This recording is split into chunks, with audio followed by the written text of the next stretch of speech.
Hello, and welcome to This Conversation Matters, a weekly show about the social issues shaping our communities, from race and inequality to justice, economic opportunity, and overall well-being.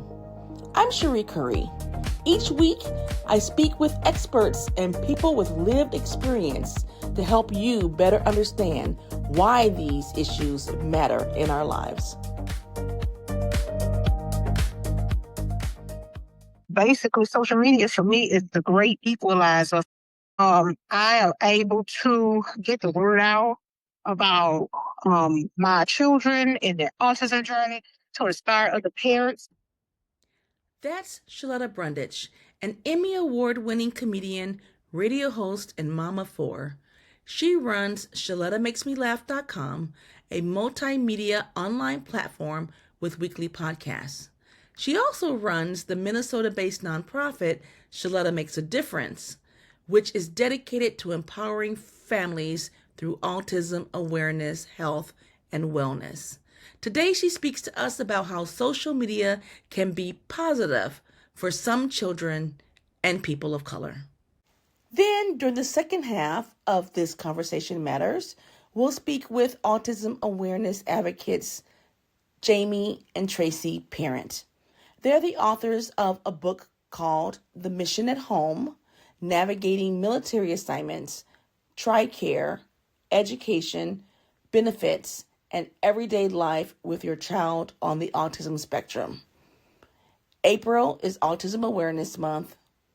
Let's turn back to Shaletta. I have 4 kids. 3 of them were severely autistic at one point.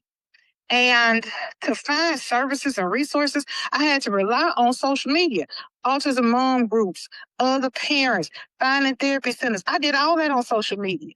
Whether or not a place was a good fit for my kids, who tried what, all that happened on social media. So I was able to get the services and the resources that I needed for my kids by connecting with other autism moms. And then when my kids got better, I did the same thing. I went back in those groups.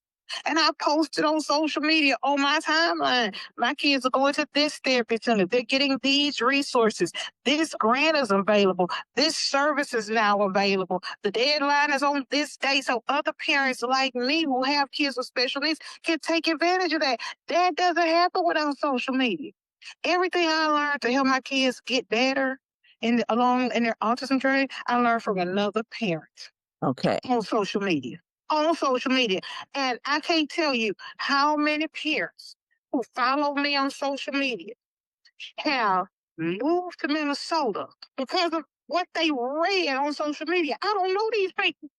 They don't know me, but they see the progress that my kids are making. They see the services that they're getting. They see that they don't have to wait 10 years on a wait list, that they only had to wait 10 months to get services. Okay. Now let me ask, with your kids appear with you on some videos on social. So let's talk about how you kind of explain to them how social is used, what they think about it, something along those lines.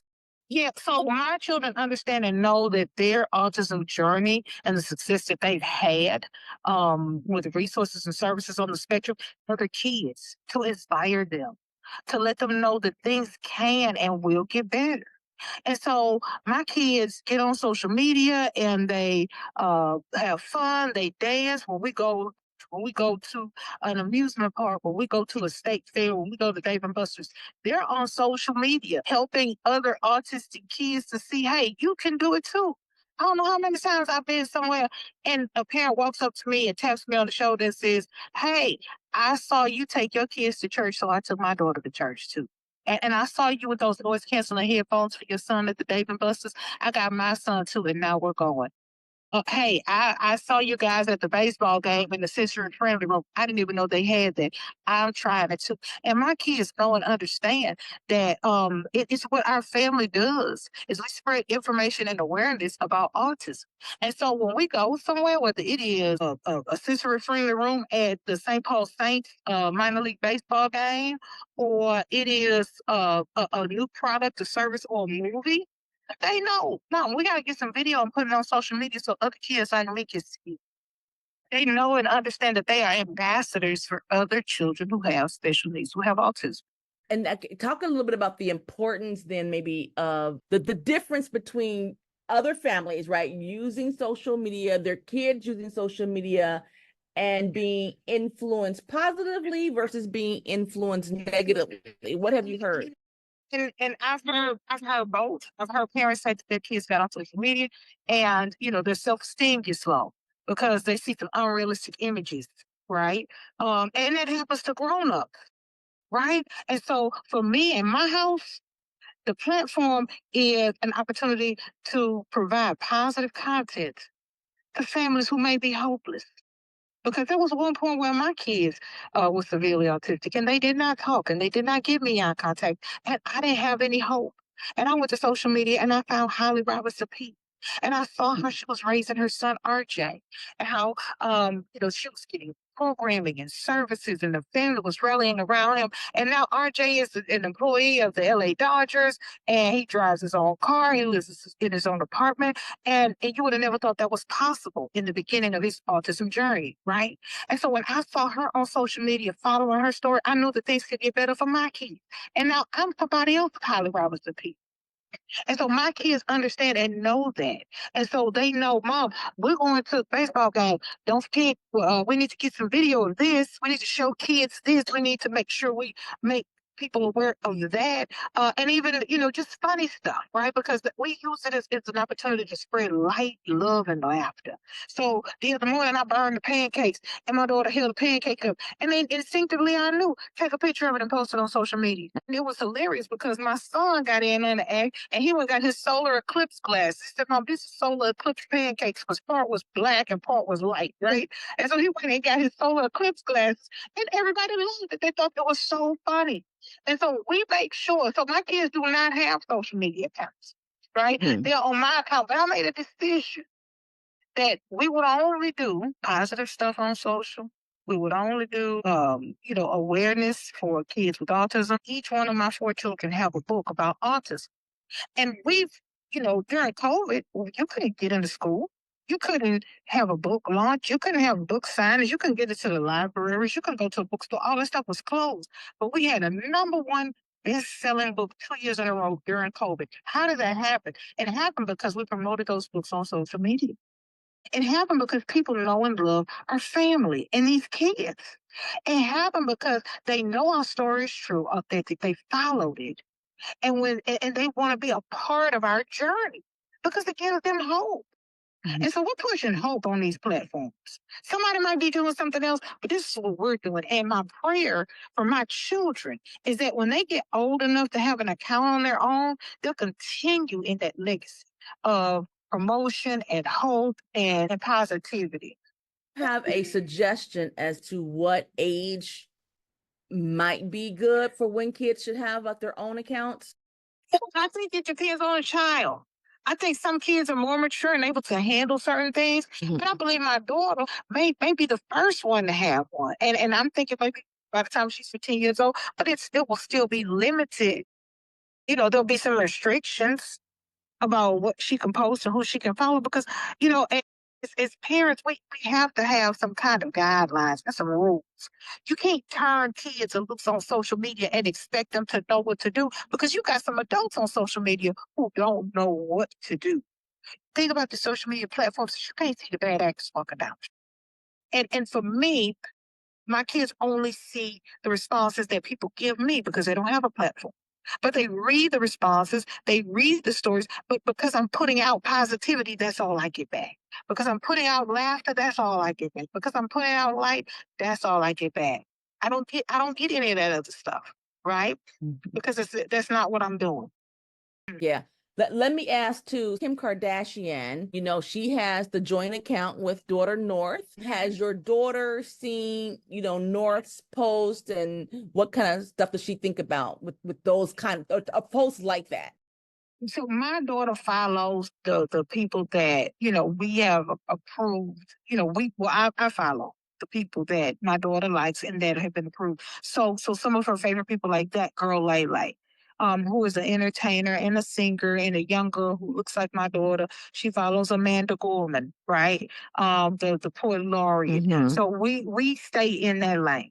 We don't necessarily find nothing against Kim Kardashian and her daughter and whatever else they're doing, but that's not where we deal. That's not our wheelhouse. So we stay over here with Amanda Gorman. We stay over here with Tabitha Brown. We stay over here with that girl Lele, young Dylan, those kind of child friendly entertainers that are diverse and reflective and who look like my kids. That they would enjoy seeing at a concert in real life.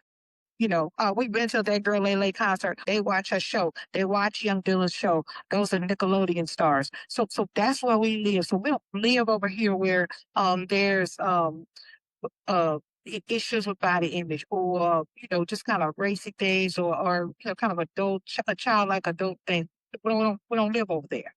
So that's why we don't have some of the issues that other parents have when they start talking about social media and in the trappings of it, especially for young Black girls. We just haven't gone over that. And my prayer again is that with me setting the tone, staying positive, light, laughter, and love, promoting autism awareness and acceptance, providing information to parents who need it and grandparents who need it, and then receiving that back. My prayer is that my children will stay in that arena and stay in that lane. Okay, great. And then if you can tell me what are their first names. Andrew, Brandon, Cameron, my only daughter, and Daniel, my son, and he's the youngest. Okay. And they all have autism children's books.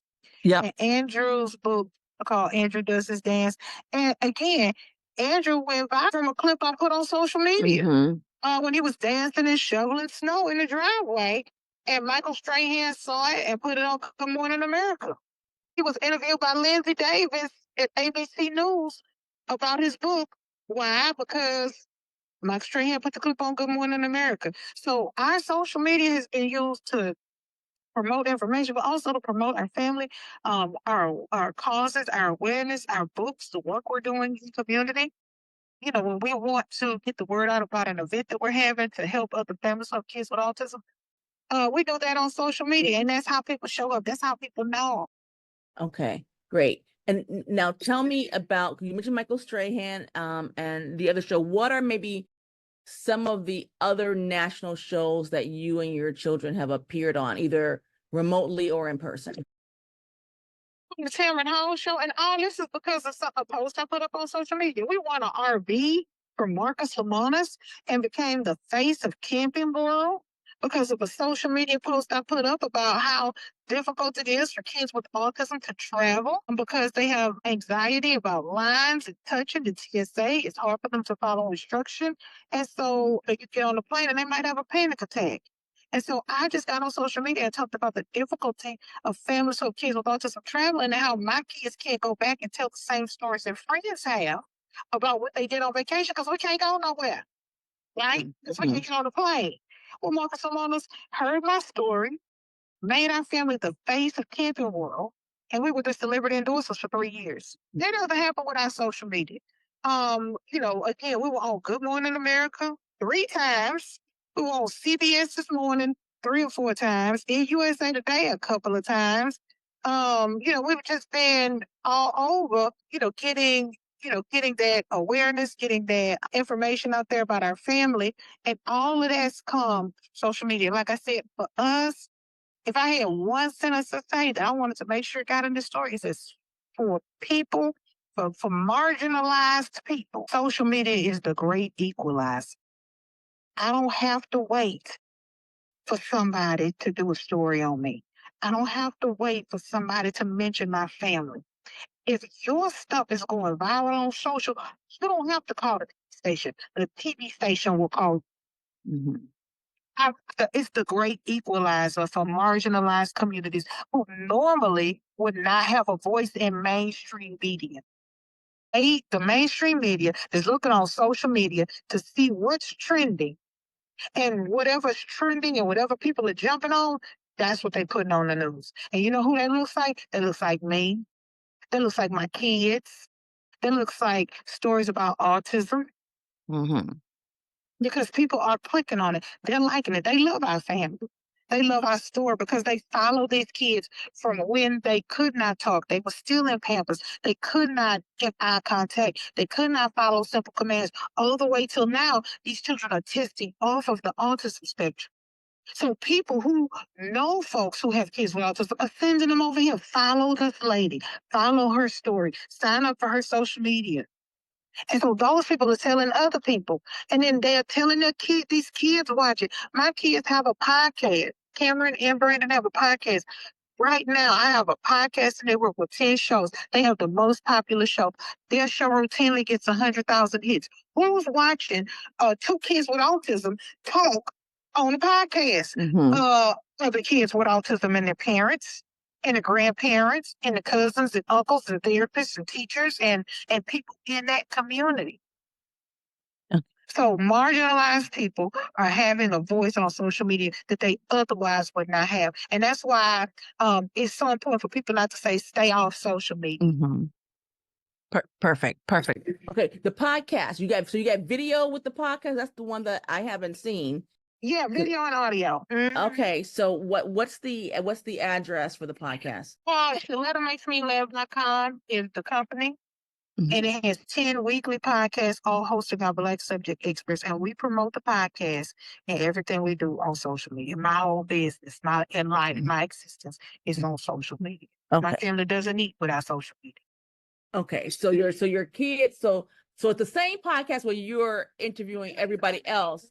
Yeah, it's a podcast network. So it's 10 individual shows on that one podcast network. Okay. Okay. And the podcast network is called Shaletta Makes Me Laugh. And on the network, Cameron and Brandon have a show called Simply Autistic Siblings.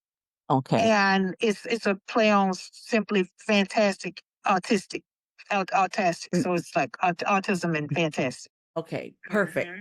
That's perfect. I love that. Okay. Now on This Conversation Matters, let's welcome Jaime and Tracy Parent. Well, I'm Jaime Parent. I'm a retired Air Force Lieutenant Colonel. Spent 20 years and 3 days in the service. And after that, I had a successful career as a healthcare executive, as a chief information officer, working on electronic medical records. Okay. And I'm Tracy Parent, and I at first was in general education and recreation. And after watching teachers work with kids with autism, I decided to go into that field.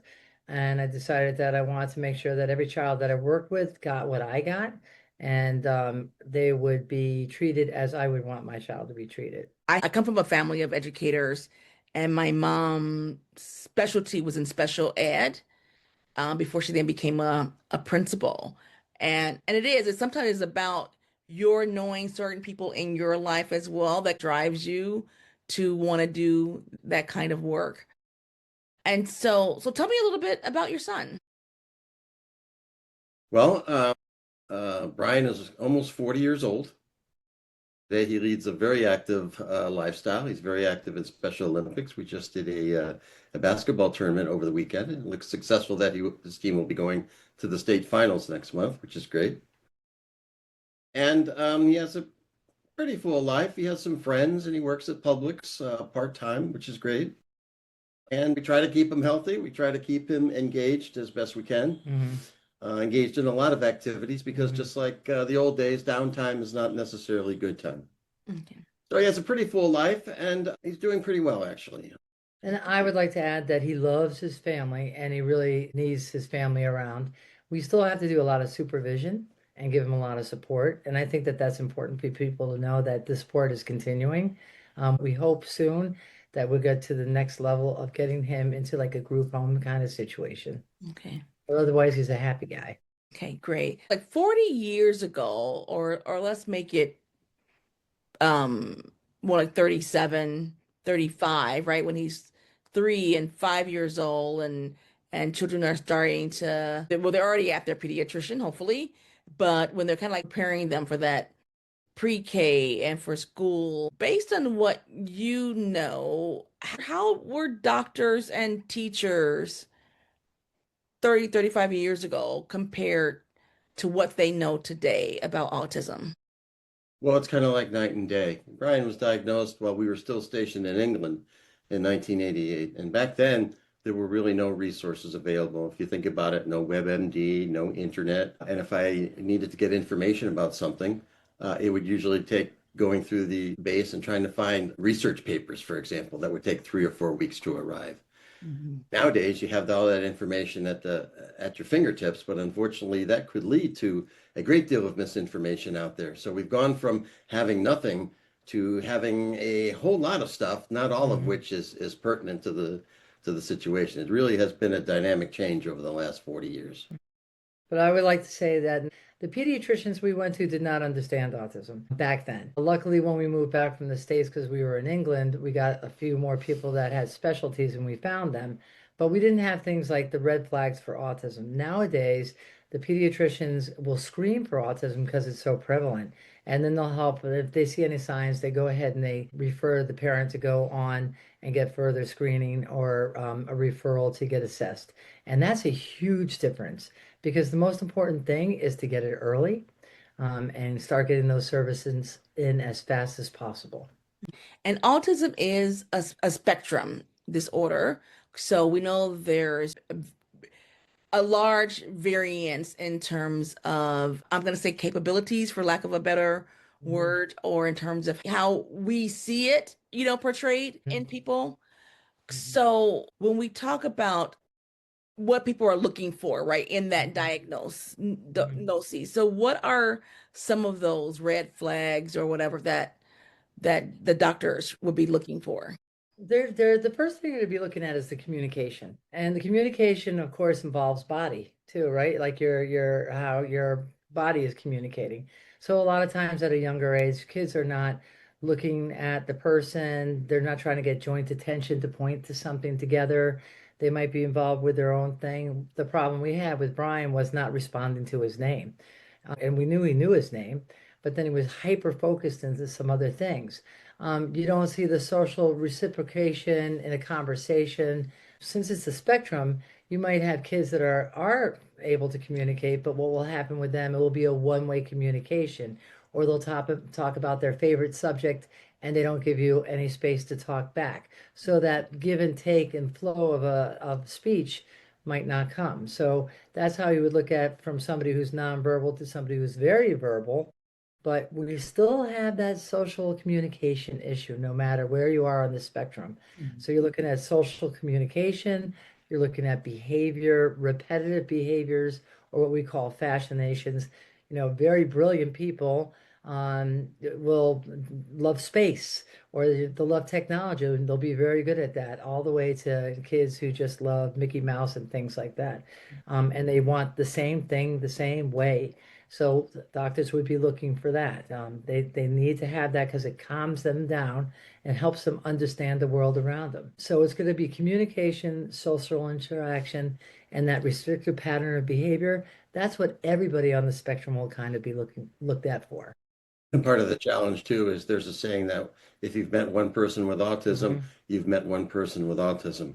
So the clinicians and teachers that work with these folks have to realize that it is a spectrum disorder, which makes the characteristics much more dynamic than you would see with other types of childhood um, delays or other childhood illnesses. And I have spoken to people who received a diagnosis in adulthood, right? Where they couldn't necessarily always explain how they felt or how they operated in certain ways until they maybe met someone else. Or, as you're saying too, with more information on the internet, some of them are self-diagnosing. Mhm. Do you have any comment on that in terms of like a diagnosis in adulthood? Yes, I worked all ages. So I ended up being an autism specialist and also a behavior specialist. And I worked from kindergarten all the way through high school and helped in college also. Those things that I talk about, the communication and all those kind of things, very high acting, I should say, people on the spectrum will mask. They'll be better at looking around and saying, oh, I need to act this way. and that will help me interact with this. So basically, what's happening is they've been acting all their lives and they have a mask. And that's why you'll hear that they're finally not masking anymore. So they're doing what they're thinking is socially appropriate. But what happens is they get to a certain age and they hit burnout and they can't do it anymore. And many times at that time, they're always wondering, why don't I fit in?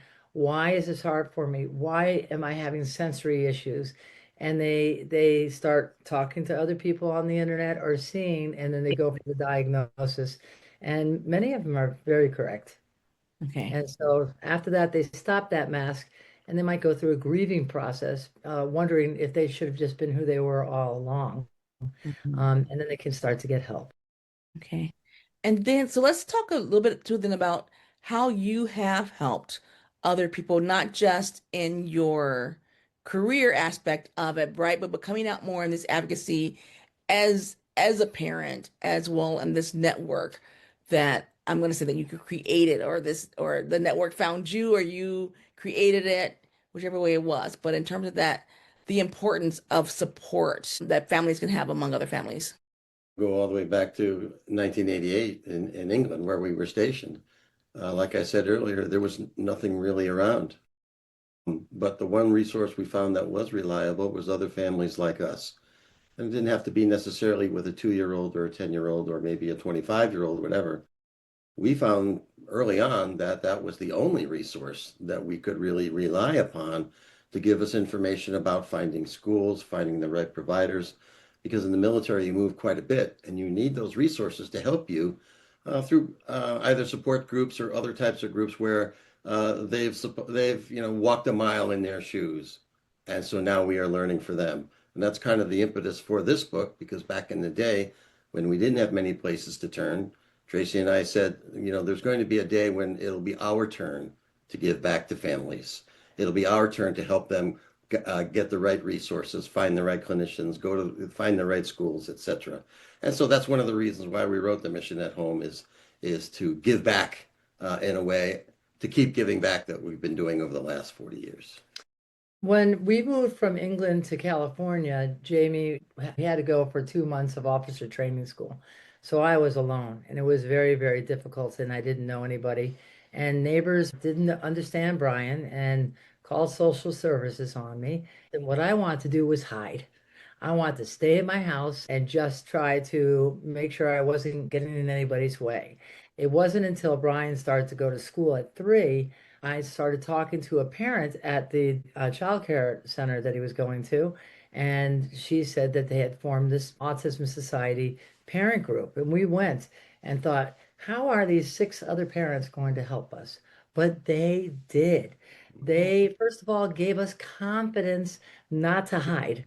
And they gave us confidence by telling us what we can say to people who were coming up to us saying horrible things. They also showed us what kind of doctors to go to, or also how to get together to make sure the school was giving us the things that we needed. And that was hugely important, and it was a huge lesson for us. So that from that time on, we went to the Autism Society of America conferences. We went to the local conferences together. Every time we moved, we would find the groups that were there, hook up with those groups, see how we could help change policy, and it really has grown. We ended up in Howard County for the end of Bryan's school, and that county Autism Society, we did very innovative things, and one of them was go to AMC to start the sensory movies theater. It started with us up in Howard County. And so that's what you can do when a group of ambitious parents who want to do the best for their kids and get together. That's the kind of things that you can do to make life better. Yeah, and we have seen that when you talk about the sensory movies, where again this broader understanding among communities and neighborhoods and at schools, where there's the school dances, right? That are, what do they call it? Headphone disco. Headphones.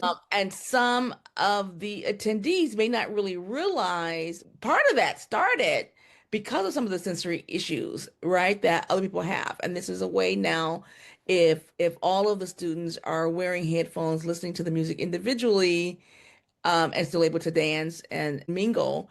But for that one person, that those five people who are going to have more of a sensory issue over the loud noise of the music, right? They can tune their headset to a volume that works for them, or maybe they get to walk around and mingle without the headset at all, right?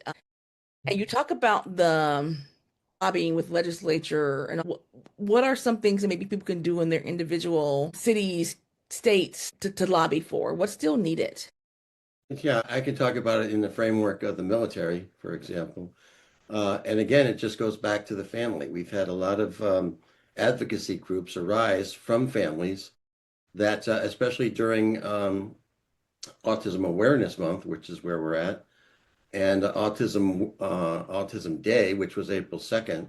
A lot of the groups that we're affiliated with will do such things as anything from a March on Washington, which I participated in a long time ago, to just working with their various Congress representatives and senators and scheduling appointments with them and lobbying for the services that they need in their particular states. So the advocacy part is very important. And then it goes back to the strengths of families working together to go onto Capitol Hill and to tell their national leaders as well as their local leaders.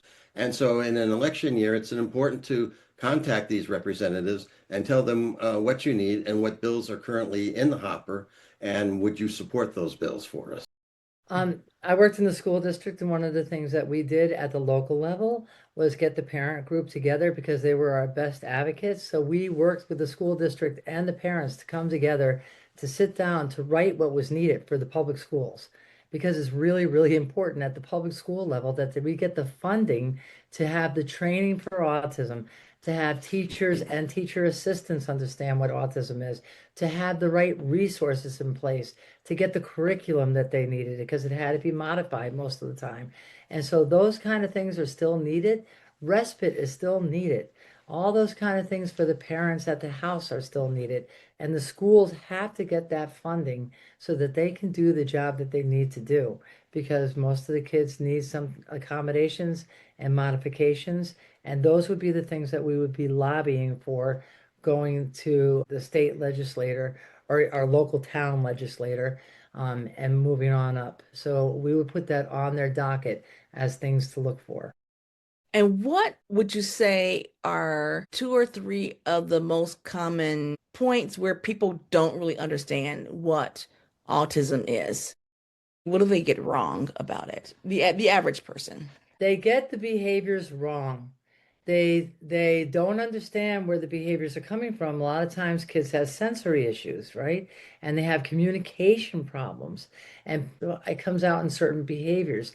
Um, I was told terrible things, that my child's a brat, that I'm just a bad mother. You're just a bad mother and you just don't want to discipline your kid. When I knew that my child just wasn't able to communicate, right? And I would talk about that. Well, he has autism, and so he has difficulty with communicating and social skills and certain behaviors. So sometimes people see those behaviors, or they hear a child that just keeps on talking about his fascination and doesn't have the interaction, and they'll just call that child weird.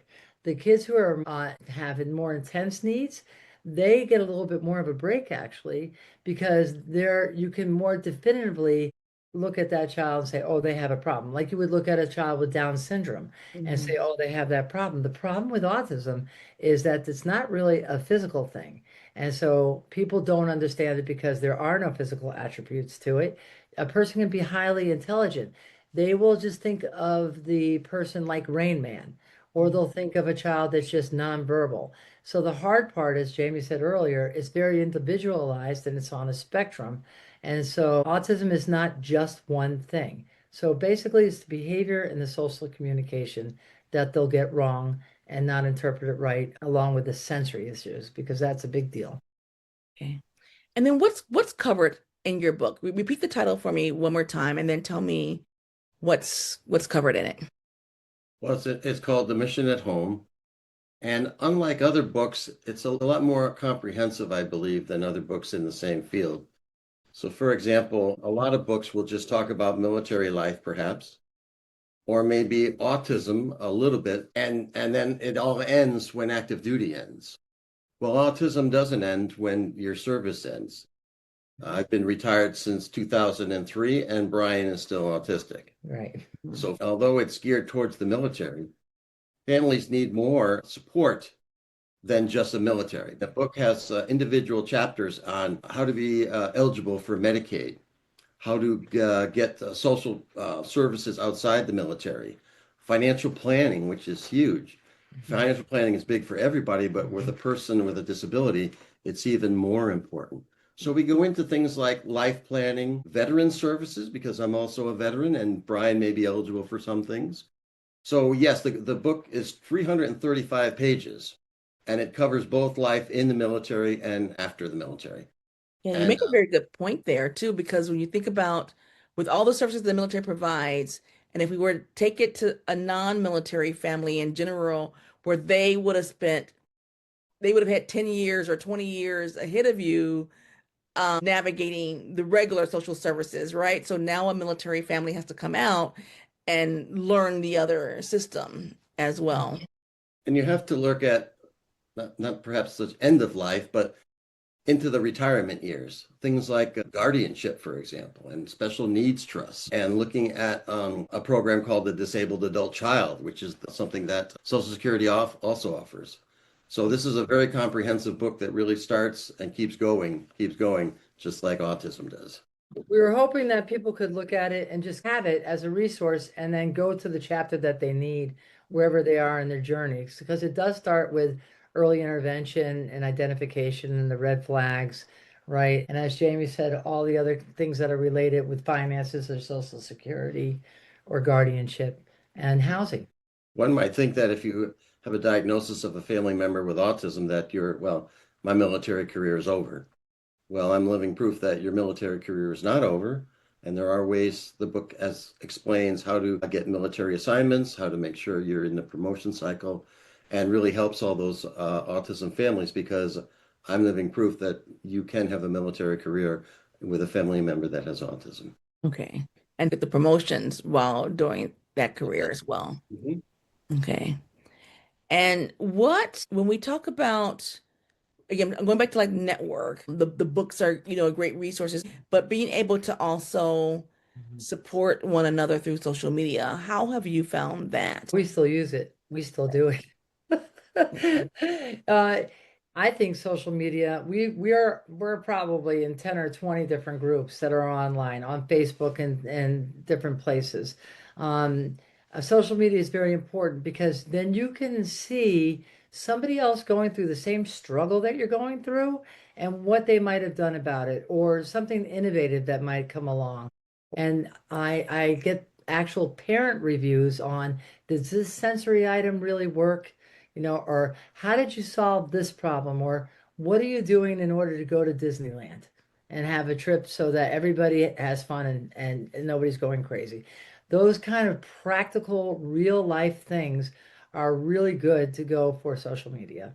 Okay, thank you. And then another aspect, whether it's going to be occupational therapy or whatever the other types of things, and I have spoken to people how through different types of therapies and just interactions they put their children in, that they were able to communicate differently in an improved fashion with society. Mhm. So what have you seen there, and what maybe advice would you give to other families about Mhm. that? First of all, a child is a whole being. And so you want to have all those processes integrated together. But the very first thing is communication. And so if they're nonverbal, I used to do assistive technology also. So I would make sure kids had, it might be an item, and I would help them with the item, understand what was going to happen next, or visual supports. And so with visual supports, kids were able to communicate better because they could point to what they needed. And one thing that we learned with Brian, when he had those visual supports, he actually became more confident in trying the word that he was trying to get out. And so we had juice, right? So he'd point to the juice, and at first it was just pointing, and then he started saying ju, right? And then finally it was juice. And so I think speech and language is mightily important. And then occupational therapy, just to get those fine motor skills going. And physical therapy, many kids walk on their toes or they're a little bit awkward in their bodies. And then, of course, others are fantastic. And boy, can they run or take off on you. But, other ones really needed that physical therapy. And we've noticed that when all these things are going, as I said, it's funny how the communication comes. So, but the most important thing for me is making sure you're working on that communication with a speech and language person. I think that would be the first avenue to go. And it's a little bit strange because whether a child is nonverbal or verbal, we know there's somebody in there. We know there's somebody in there.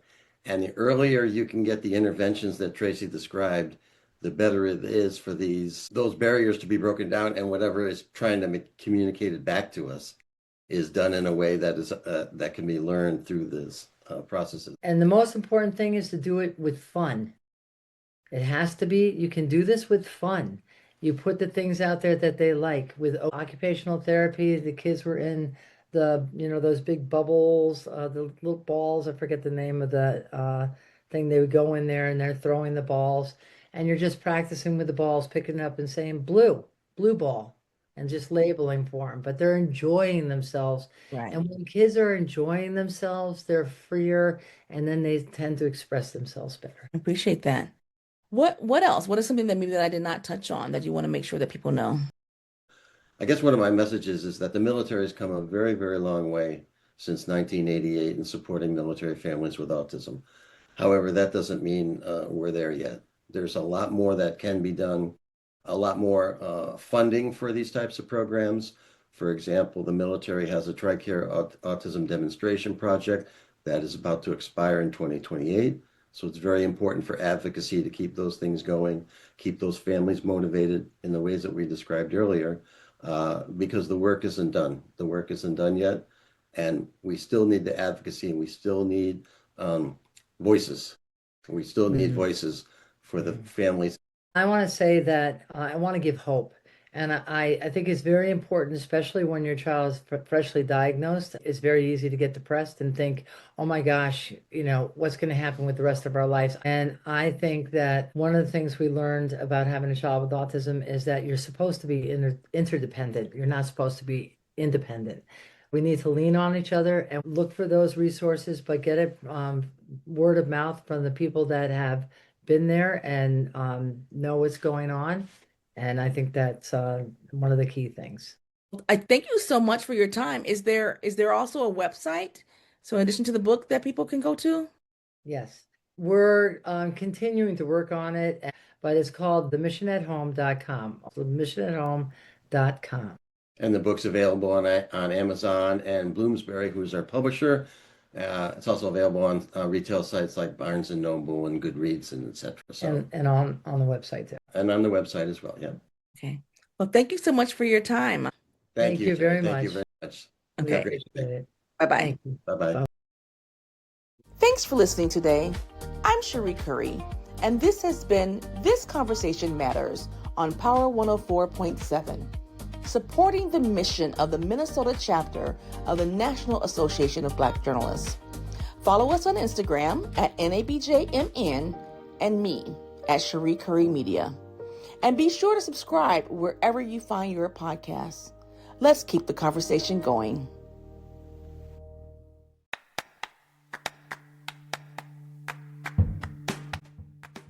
Hey, I'm Natulia, and every week we take you beyond the story, an NABJ Minnesota program brought to you by All About the Culture and Power 104.7 FM. Beyond the Story introduces you to business owners, community leaders, and media professionals.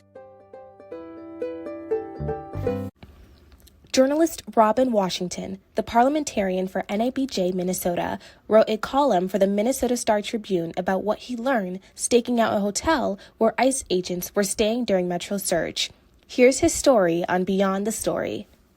So the piece is about how we stayed in a ICE hotel, if you will, St. Paul. This was Thursday night and Friday morning. I did get a tip. Journalists get tips, and nothing wrong with that. Okay. And so the tip was that there would be a protest at the St. Paul, downtown St. Paul Hotel, because ICE agents were staying there. So I had this in the back of my mind, by the way, because you've heard about ICE agents staying at hotels. But wait a minute. Okay. Obviously, you've heard, what hotels they are, and the protesters are out there banging pots and pans. Well, so I had empathy, not sympathy. I didn't necessarily feel sorry for them or anything like that, but I understood. I mean, these are human beings, right? They're in this situation where they volunteer for it, they're getting paid their bonuses. And by the way, I'm told that they maybe get $10,000 at first, and the next 50,000 is conditional. So it may not be the bonus they think, but that's a different story. But they're human beings behind those masks. Well, who are those human beings behind those masks? And where's the place you might find out? How about the hotels where they're staying? They're not walking around the hotels in masks, are they? They can't go to the breakfast bar wearing a mask, can you? It's been in the back of my mind for a while to check into a hotel that is frequented by ICE or contracted by ICE. And when I got the tip there was a protest, obviously this was one of the hotels. What happened? You have to read the comments. Sorry.